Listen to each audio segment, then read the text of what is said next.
Hey everyone, welcome to our channel. इस video में हम लोग एग्जाम्पल नंबर 5 देखने वाले हैं चैप्टर 1 का। अगर आपने अभी तक चैप्टर 1 का इंट्रोडक्शन वीडियो नहीं देखा है तो लिंक डिस्क्रिप्शन में अभी जाकर देखें, क्योंकि हम लोग ने चैप्टर 1 में जितने भी कॉन्सेप्ट्स यूज़ होने वाले आपके एक्सरसाइज और एग्जाम्पल्स में, वो सब कुछ हमने इंट्रोडक्शन पार्ट में डिस्कस कर लिया है। तो अगर आपने अभी तक नहीं देखा है तो लिंक डिस्क्रिप्शन में जल्दी से जाकर उसे देखें।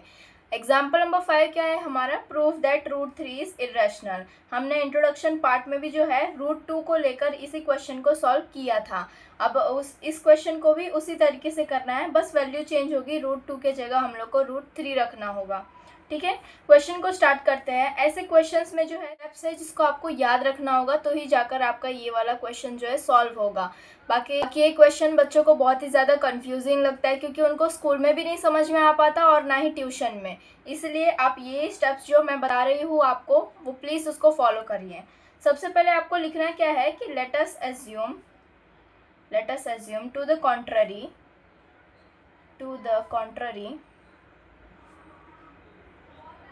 that root 3 is rational.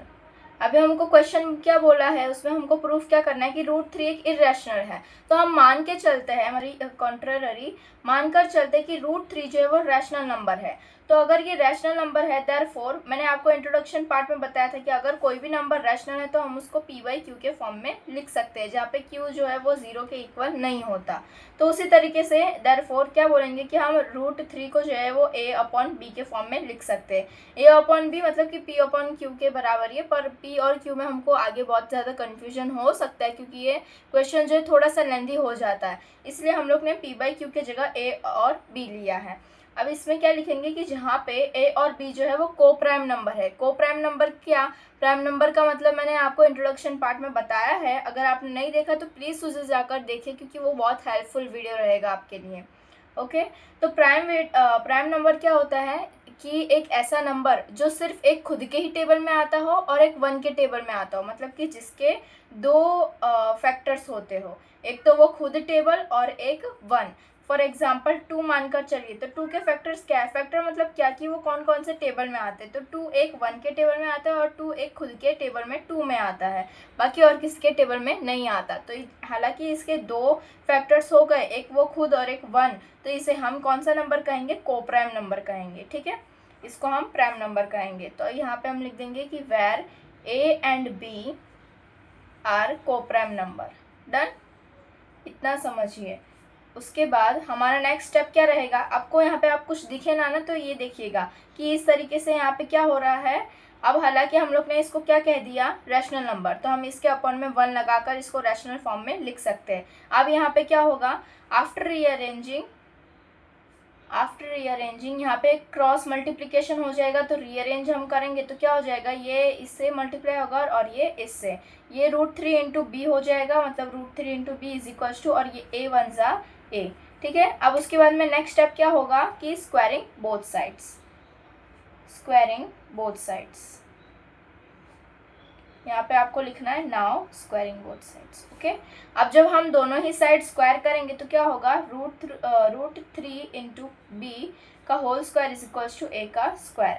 अब रूट 3 स्क्वायर है, मतलब क्या कि रूट 3 2 बार है, और जब रूट 3 इंटू रूट 3 होता है तो क्या बनता है? वो 3 बनता है। देयर होगा 3 और बी इंटू बी क्या हो जाएगा? B square is equals to A into A क्या होगा? A square. ठीक है, इसको मान के चलिए ये हमारा इक्वेशन नंबर 1 है, जहाँ पे हम क्या कह सकते हैं कि a जो है वो हमारा 3 से डिविजिबल है, मतलब कि a स्क्वायर 3 से डिविजिबल है और a भी डिविजिबल है। क्यों? ये हमारा थियोरम नंबर 2 बताता है इसी चैप्टर का। इसलिए मैंने आपको वीडियो स्टार्ट होने से पहले ही कहा था कि प्लीज़ आप जाकर इंट्रोडक्टरी पार्ट जो है वो देखिए। उसके बाद हम यहाँ पे क्या लिखेंगे कि a square is divisible by 3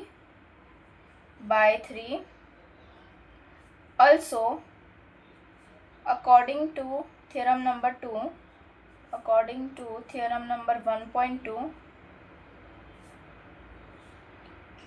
a is also divisible by 3। Okay, अब इतना ये आपका फर्स्ट पार्ट होता है। इतने स्टेप्स जो आपको फॉलो करने हैं पहले पार्ट में।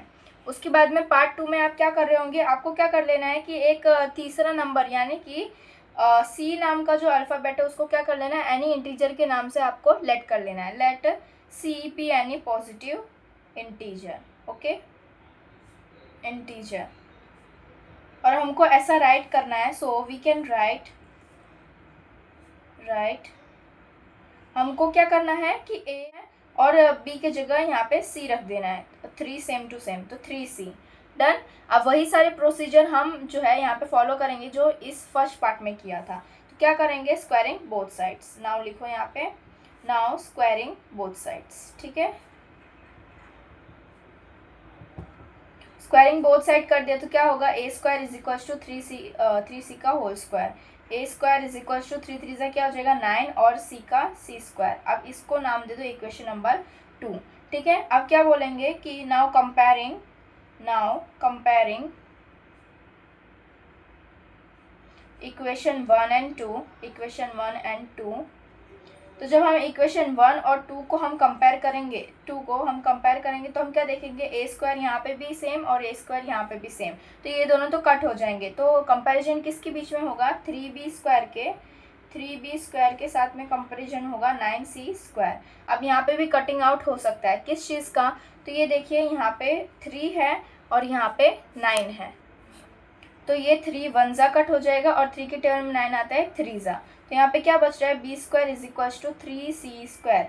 तो हम क्या बोलेंगे कि बी स्क्वायर जो है यहाँ पे 3 से डिविजिबल है, हम क्या बोलेंगे, B square is divisible by 3।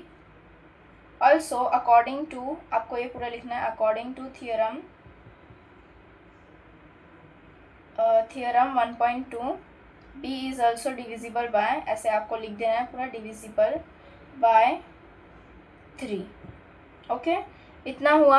अब यहाँ पे कॉन्ट्रडिक्शन क्या हो गया कि जब हम लोग लेट कर रहे थे कि रैशनल नंबर हम मान के चलते कि √3 हमारा रैशनल नंबर है, हमने उसको रैशनल के फॉर्म में लिखा, पर हम लोग ने एक और चीज़ यहाँ पे ब्रैकेट में मेंशन करी थी कि जो हमारा ए नंबर है और बी नंबर है वो दोनों ही कोप्राइम नंबर है। कोप्राइम नंबर मतलब कि क्या, कि ये एक 1 के टेबल में आएगा और एक ए जो है वो खुद के टेबल, मतलब वो ए से डिविजिबल होगा। पर ये सारा जो हम लोग ने प्रोसीजर किया इसके अंदर हमको क्या मालूम पड़ा कि ए स्क्वायर 3 से डिविजिबल है, और मान के चलिए यहाँ पे कि ए जो है वो 3 से भी डिविजिबल है, मतलब यहाँ पे एक कॉन्ट्रडिक्शन हो जा रहा है। एक प्राइम नंबर तब होता है जब वो उसके दो ही फैक्टर हो नंबर के, पर यहाँ पे तो 3 फैक्टर हमको ए का दिख गया। कौन से 3 फैक्टर, एक तो ए 1 होगा और एक ए खुद, और फिर यहाँ पे जब हम लोग ने ये प्रोसीजर किया तो एक 3 भी आया। इसका मतलब कि क्या, ये तो कॉम्पोजिट नंबर हो गया, हम लोग ने जो लेट किया था वही यहाँ पे क्या हो गया, रॉन्ग हो गया। हम कहेंगे कि so our assumption gone wrong, therefore it is proved that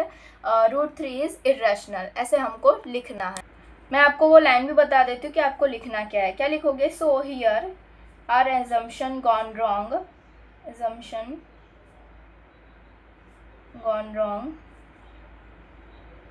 therefore it is proved that √3 is irrational, okay. I hope आपको ये क्वेश्चन इजी लगा हो। अगर आपको नहीं समझ में आया तो प्लीज़ एक और बार इस वीडियो को देखें, क्योंकि ये क्वेश्चन जब मैं खुद पढ़ रही थी तो मुझे भी एक बार में समझ में नहीं आया था।